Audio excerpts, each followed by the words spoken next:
why is the Ukraine...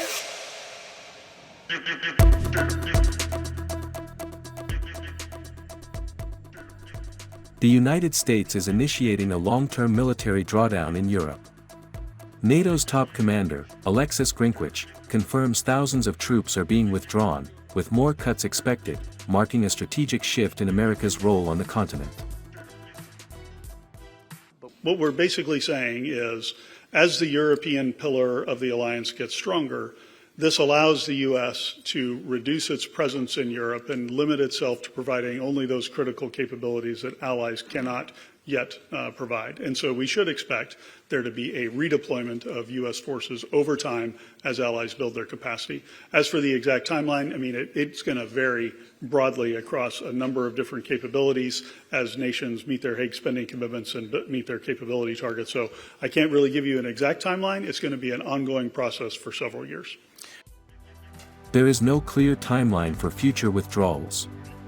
Grynkewich avoided predicting new announcements, stressing that decisions rest with Washington.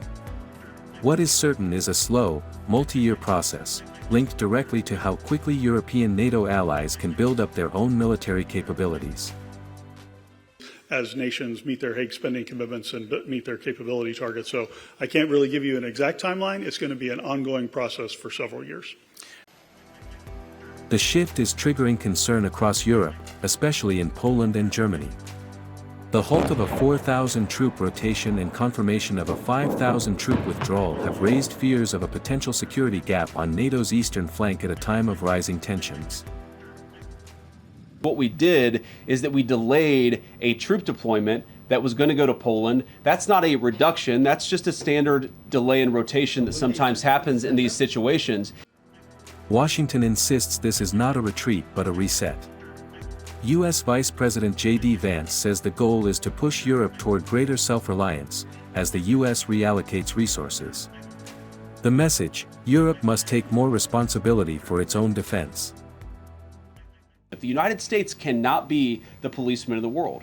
We want to be good allies. We want to make sure that our troop presence promotes regional stability in Europe. The president has not said, though he could, the president has not said that he's taken all of the troops out of Europe, but Europe has to stand on its own 2 feet. And that's something that he's been consistent of, frankly, not even since the beginning of this administration, going back to the first administration, is we have got to have more sovereignty and more of Europe standing on its own 2 feet. That will continue to be our policy in Europe. This is more than a troop reduction. It is a shift in NATO's power structure. As the US steps back, Europe must step up.